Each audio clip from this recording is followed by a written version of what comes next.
Assalamualaikum guys, I hope you all will be fine. Welcome back to my YouTube channel Quick Learning with Noor. Today we are going to discuss the detailed summary, major themes, symbols and important quotations of the nose. The nose का part first मेरे YouTube channel पर already uploaded है। अगर आपने अभी तक वो video नहीं देखी तो आप उस वीडियो से हेल्प ले सकते हैं। उसका लिंक नीचे डिस्क्रिप्शन में प्रोवाइडेड है।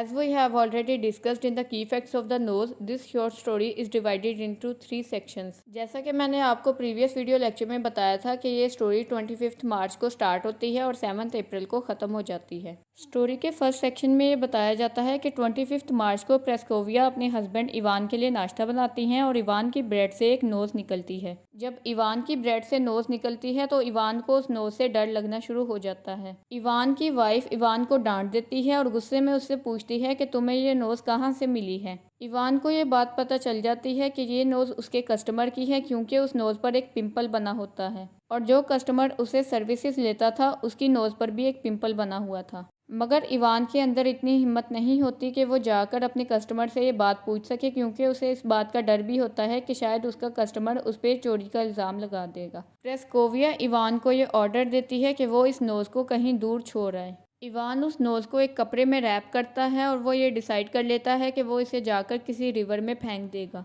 इवान उस नोज़ को जब नीवा रिवर में फेंक देता है तो एक पुलिस कांस्टेबल उसे ब्रिज पे खड़े हुए देख लेता है। पुलिस कांस्टेबल इवान से इन्वेस्टिगेशन करनी शुरू कर देता है मगर इवान उसकी बातों से बचने के लिए उसे रिश्वत देने की कोशिश करता है मगर वो लेने से इनकार कर देता है। पुलिस कांस्टेबल को यह डाउट होता है कि शायद इवान किसी इलीगल एक्टिविटी में इन्वॉल्व था, इसी वजह से वो इवान को अरेस्ट भी कर लेता है। लेटर ऑन इवान को फ्री कर दिया जाता है और वो अपने घर वापस चला जाता है। फर्स्ट सेक्शन यहीं पर ख़त्म हो जाता है और इसके बाद स्टोरी का सेकंड सेक्शन स्टार्ट हो जाता है। फर्स्ट सेक्शन में हमने इवान और उनकी वाइफ प्रेस्कोविया की लाइफ को डिस्कस किया था। सेकंड सेक्शन में मेजर कोवलोव की लाइफ को डिस्कस किया जाता है। अब स्टोरी फिर से 25 मार्च की सुबह में वापस चली जाती है। जब मेजर कोवलोव सुबह उठता है तो उसकी फेस पर उसकी नोज़ मिसिंग होती है और वो देखता है कि वहाँ पर सिर्फ एक फ्लैट स्मूथ पैच होता है। मगर उसे खुद से ज़्यादा सोसाइटी की फ़िक्र होती है कि अगर सोसाइटी के लोग उसे देखेंगे कि उसके फेस पर नोज़ ही नहीं है तो वो उसके बारे में क्या सोचेंगे।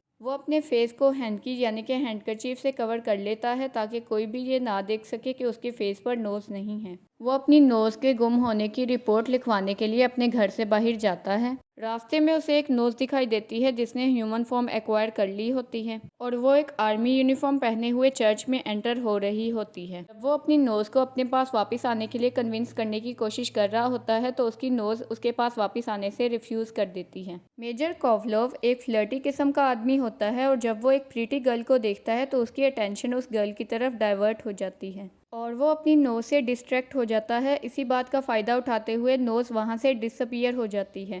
बाद में वो एक पुलिस ऑफिसर के घर जाता है मगर वो अपने घर पर नहीं होता। वो एक न्यूज़पेपर ऑफिस में भी जाता है ताकि अपनी लॉस्ट नोज़ के लिए एडवर्टाइजमेंट करवा सके।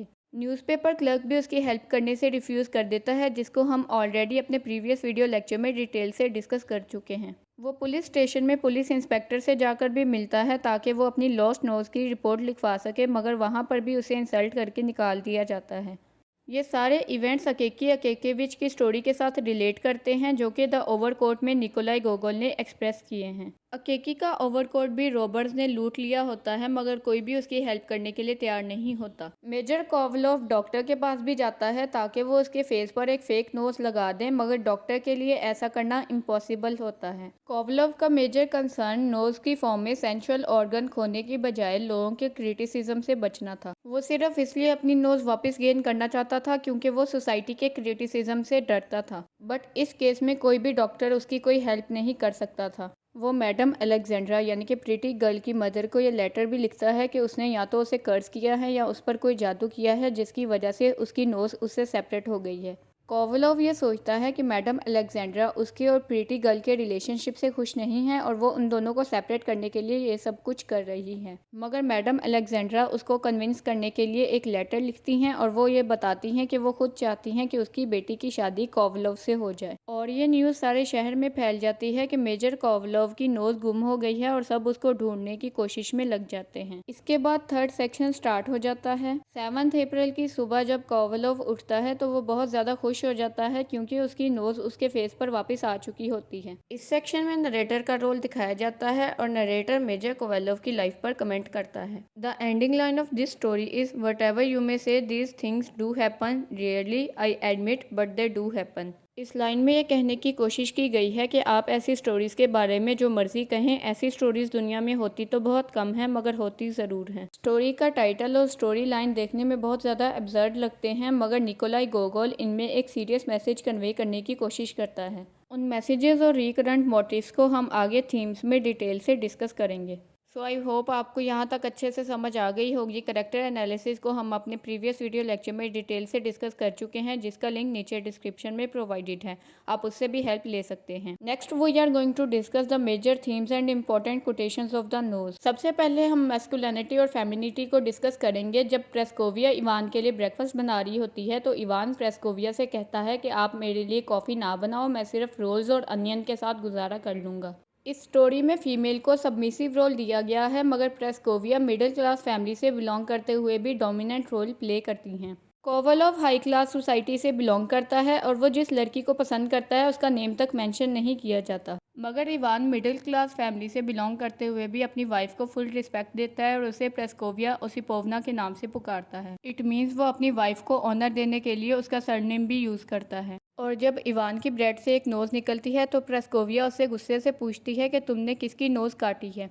पर्सनल और सोशल आइडेंटिटी में हम ये डिस्कस करते हैं कि हर शख्स की एक सेपरेट पर्सनल आइडेंटिटी है मगर वो सोशली अपने आप को कुछ और रिवील करता है। प्रेस्कोविया पर्सनली अपने हस्बैंड के लिए कोई लव फीलिंग्स नहीं रखती मगर वो सोशली ऐसा कुछ भी रिवील नहीं करती। जैसे आप सेकंड और थर्ड कोटेशन में देख सकते हैं कि वो अपने हस्बैंड के लिए बीस्ट और ओल्ड फूल जैसे नाम यूज़ करती हैं। वो अपने माइंड में ये सोचती है कि अगर इवान कॉफ़ी नहीं पीता तो ना पिए, मुझे इससे कोई फ़र्क नहीं पड़ता। ऑथर रशिया के बारे में बताता है कि रशिया एक ऐसी अमेजिंग कंट्री है जहां पर अगर हम किसी एक कॉलीगेट असेसर पर कोई कमेंट पास करें तो हर एक असेसर यही कंसीडर करता है कि उसे पर्सनली टैग किया गया है।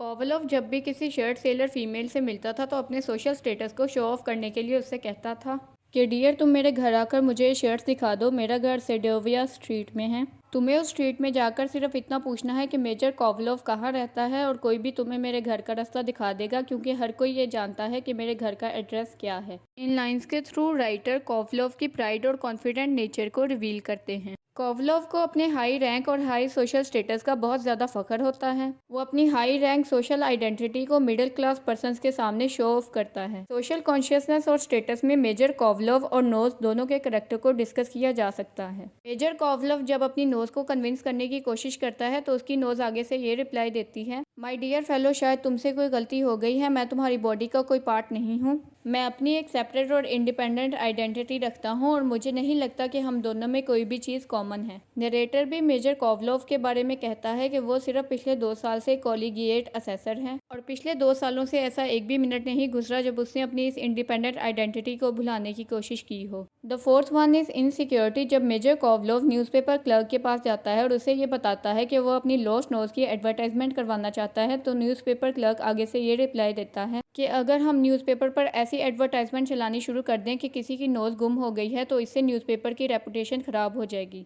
According to the newspaper clerk, it was a very absurd or useless news to be published in any paper. इस कन्वर्सेशन से न्यूज़पेपर क्लर्क की न्यूज़पेपर से रिलेटेड इनसिक्योरिटी रिवील होती है। मेजर कोवलोव भी सोसाइटी से इनसिक्योर होकर अपने फेस को हैंकी से छुपा लेता है। रशियन सोसाइटी में फिजिकल अपीयरेंस को बहुत ज़्यादा वैल्यू दी जाती है और इसी की depiction Russian short story the overcoat और द नोज के थ्रू करवाई जाती है। नोज जब ह्यूमन फॉर्म एक्वायर करके किसी हाई पोस्ट पर पहुंच जाती है तो उसकी पर्सनैलिटी में भी वही प्राउड आ जाता है जो प्राउड कभी कोवलोव की पर्सनैलिटी में होता था। नोज अपने आप को कोवलोव की फिजिकल अपीयरेंस से कंपेयर करते हुए कहता है, तुम्हारी पर्सनैलिटी मेरी पर्सनैलिटी से बिल्कुल भी मैच नहीं करती, तुम्हारी तो यूनिफॉर्म भी मेरी यूनिफॉर्म से बिल्कुल डिफरेंट है और तुम्हारी यूनिफॉर्म के बटन ये बता रहे हैं कि तुम किसी दूसरे गवर्नमेंट डिपार्टमेंट से ताल्लुक रखते हो। नोज के करैक्टर के through Nikolai गोगोल high class society पर स्टायर करते हैं। The last theme of this story is the conflict between absurdity and reality. Story में निकोलाई गोगोल ने रियलिटी और सररियलिज्म के दरमियान एक ब्लरी लाइन ड्रॉ की है। सारी स्टोरी में यही बताया जाता है कि कोवलोव की नोज गुम हो जाती है और वो कभी न्यूज़पेपर क्लर्क के पास अपनी लॉस्ट नोज की एडवर्टाइजमेंट करवाने के लिए जाता है और कभी पुलिस स्टेशन में अपनी लॉस्ट नोज की रिपोर्ट लिखवाने के लिए जाता है। निकोलाई गोगोल अपनी स्टोरीज में इन एब्सर्ड मैटर्स को हाईलाइट करता है। इसके अलावा वो स्टोरी में रियलिज्म को क्रिएट करने के लिए एग्जैक्ट डेट और प्लेस यूज करता है।